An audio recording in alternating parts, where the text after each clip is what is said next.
वैसे देखा जाए तो हमारी आँखें अक्सर वहीं लोग खोलते हैं दोस्तों जिनके ऊपर हम आँख बंद करके भरोसा करते हैं।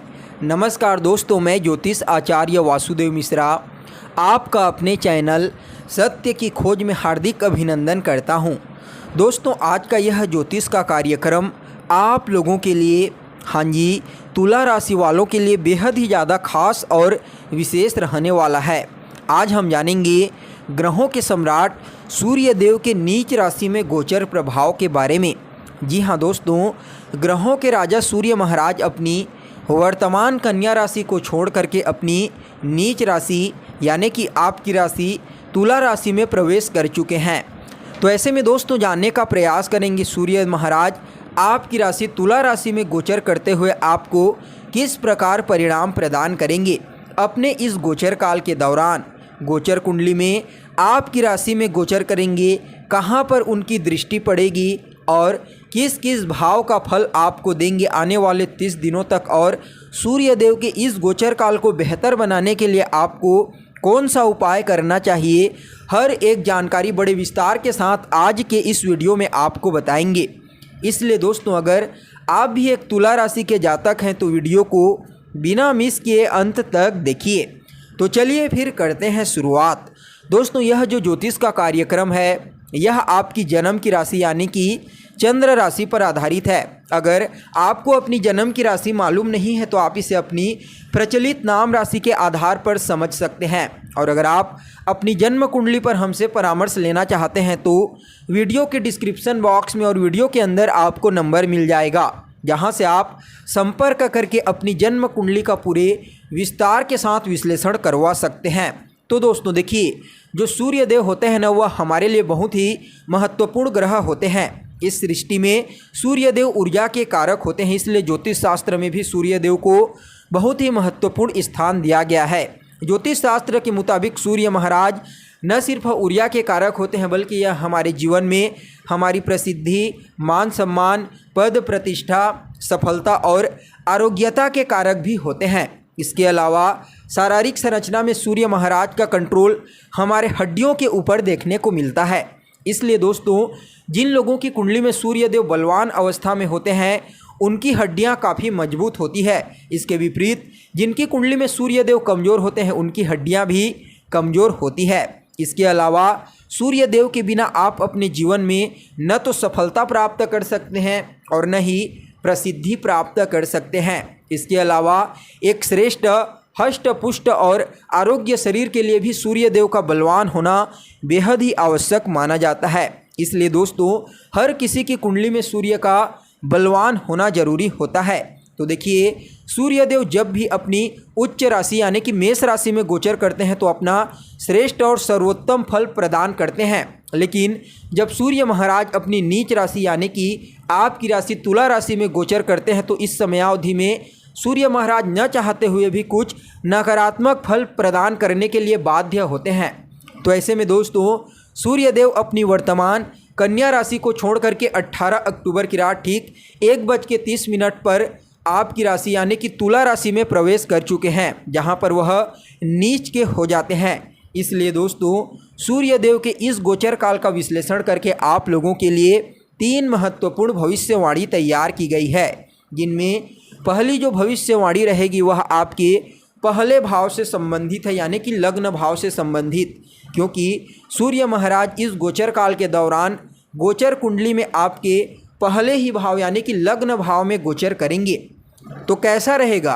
तो देखिए, लग्न स्थान जो होता है दोस्तों वह मुख्य रूप से आपके व्यक्तित्व का होता है, आपके आरोग्यता का होता है, इम्यून सिस्टम का होता है। इसके अलावा आप समाज में मान सम्मान, पद प्रतिष्ठा, सफलता असफलता कितना प्राप्त करेंगे, कितना सुख दुख का भोग आप अपने जीवन में करेंगे, यह सब कुछ आपका लग्न स्थान बताता है।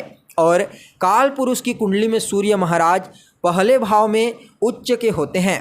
तो हालांकि यहाँ पर नीच राशि में गोचर करेंगे, लेकिन फिर भी सप्तम भाव में नीच राशि में गोचर करते हुए जिस प्रकार का नकारात्मक परिणाम देते हैं उस प्रकार का नकारात्मक परिणाम आपको यहाँ पर देखने को नहीं मिलेगा।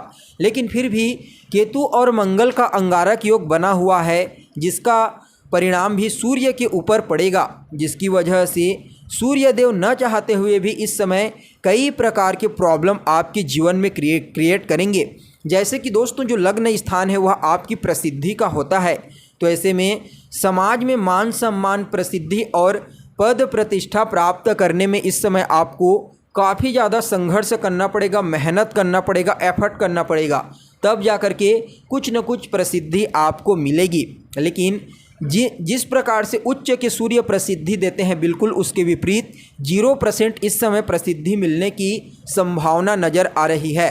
इसके अलावा किसी भी क्षेत्र में अगर आप कार्य करते हैं तो वहाँ पर भी आपको सफलता प्राप्त करने के लिए थोड़ा ज़्यादा ही मेहनत करना पड़ेगा, क्योंकि सूर्य महाराज आपको इस समय थोड़ा स्ट्रगलशील बनाने वाले हैं।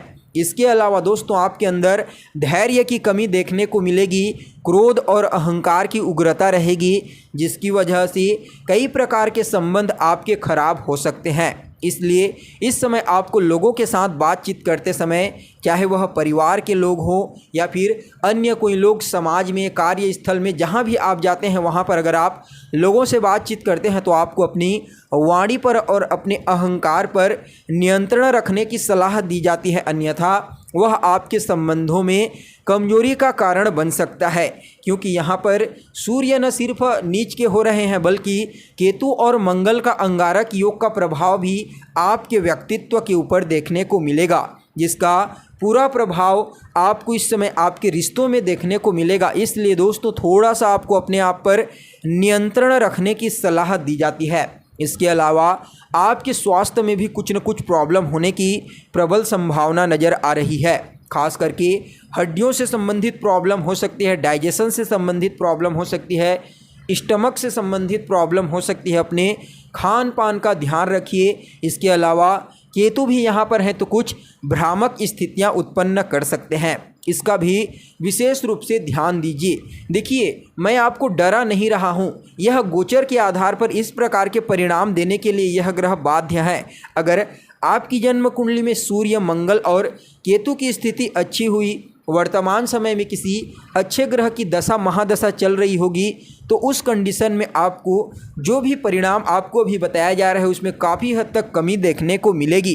क्योंकि इस बात को हमेशा याद रखना, अगर आपका इम्यून सिस्टम, रोग प्रतिरोधक क्षमता मजबूत है तो मौसम को बदलते रहने दीजिए, आपको कोई फर्क नहीं पड़ेगा।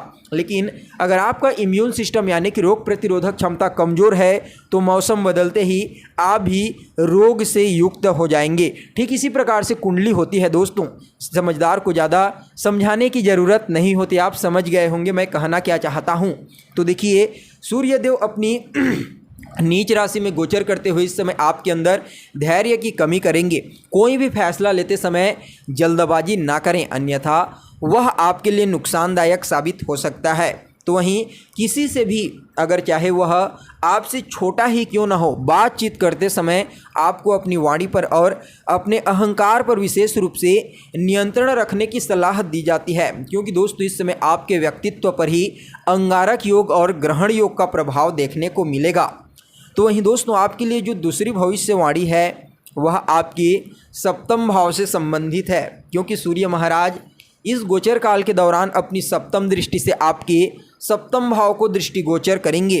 तो दोस्तों देखिए, जो सप्तम स्थान होता है वह वैसे तो मुख्य रूप से आपके वैवाहिक जीवन का होता है, लेकिन इसके अलावा यहाँ से और बहुत सारी चीज़ों का विचार किया जाता है, जैसे कि आपके डेली इनकम का, पार्टनरशिप के, बिजनेस व्यापार का। तो ऐसे में दोस्तों सूर्यदेव अग्नि तत्व के ग्रह होते हैं, सूर्य को केतु और मंगल का भी बल प्राप्त होगा। तो ऐसे में 3 पाप ग्रह का दाम्पत्य जीवन के ऊपर दृष्टि डालना किसी भी दृष्टिकोण से अच्छा नहीं कहा जा सकता। यानी कि इस समय आपके पार्टनर और आपके बीच वैचारिक मतभेद, वाद विवाद की स्थिति उत्पन्न हो सकती है और क्रोध और अहंकार आप दोनों के बीच में टकराव का मुख्य कारण बन सकता है। इसलिए दोनों में से किसी एक को तो इस समय झुकना पड़ेगा अगर आप अपने वैवाहिक जीवन को बेहतरीन तरीके से इस समय चलाना चाहते हैं। तो अन्यथा वैचारिक मतभेद, वाद विवाद होने की प्रबल संभावना नज़र आ रही है। देखिए, हमें मालूम नहीं है कि आपकी कुंडली में ग्रहों की स्थिति कैसी है, बस यह गोचर के आधार पर परिणाम है। तो वहीं दोस्तों डेली इनकम में वृद्धि होगी, क्योंकि सूर्यदेव अपनी उच्च राशि को देखेंगे, मंगल देव अपनी ही राशि को देखेंगे और केतु देव को मंगल और सूर्य का सहारा मिलेगा। तो ऐसे में आपके डेली इनकम में वृद्धि हो सकती है। पार्टनरशिप में बिजनेस व्यापार करते हैं तो उसमें भी प्रॉफिट होगा। काफ़ी हद तक आपको सफलता की प्राप्ति होने वाली है। तो वहीं आपके लिए जो अंतिम और तीसरी भविष्यवाणी होगी दोस्तों, वह आपके लाभ भाव से संबंधित है, 11वें भाव से संबंधित, क्योंकि सूर्य महाराज गोचर कुंडली में आपके लाभ भाव के अधिपति बनते हैं। तो ऐसे में लाभ भाव के अधिपति बनकर के अपनी नीच राशि में गोचर करना ठीक नहीं है। हालांकि आपके व्यक्तित्व में इस समय लाभ की इच्छा जागृत होगी। आप चाहेंगे हर प्रकार से मेरे को लाभ की प्राप्ति होनी चाहिए, लेकिन वैसा लाभ आपको नहीं मिलेगा। इस समय जो आपकी इच्छाएं हैं, जो भी आपकी मनोकामनाएं हैं, वह पूरी नहीं होने वाली है। उसके लिए थोड़ा सा आपको और समय का इंतज़ार करना पड़ेगा। जब सूर्य देव आपके पराक्रम भाव में गोचर करेंगे धनु राशि में और भाग्य भाव को दृष्टि गोचर करेंगे, तो उस कंडीशन में निश्चित रूप से आपकी जो इच्छाएं हैं, डिजायर्स हैं, वह पूरी हो जाएंगी। इसके अलावा दोस्तों 11th हाउस जो होता है वह आपके बड़े भाई बहनों का होता है। तो बड़े भाई बहनों को भी इस समय कार्य क्षेत्र में सफल होने के लिए थोड़ा ज़्यादा ही स्ट्रगल करना पड़ेगा। तो दोस्तों यह तो हो गई आपकी जन्म की राशि के आधार पर सूर्य महाराज का अपनी नीच राशि यानी कि आपकी राशि में गोचर का आपके जीवन पर प्रभाव। सूर्य देव के इस गोचर काल को बेहतर बनाने के लिए रोजाना सूर्योदय से पहले उठ जाइए और सूर्य देव को अर्घ्य दीजिए। सूर्य के बीज मंत्र ओम घृणी सूर्याय नमः रोजाना 108 बार जाप करें और रविवार के दिन ज़रूरतमंद लोगों की मदद करें। आपके लिए यह गोचर काफ़ी हद तक बढ़िया रहेगा। तो दोस्तों कैसी लगी आपको जानकारी, कमेंट कीजिए, लाइक कीजिए और बने रहिएगा हमारे साथ। फिर मिलते हैं एक नए और ताज़ा एपिसोड में। तब तक के लिए नमस्कार।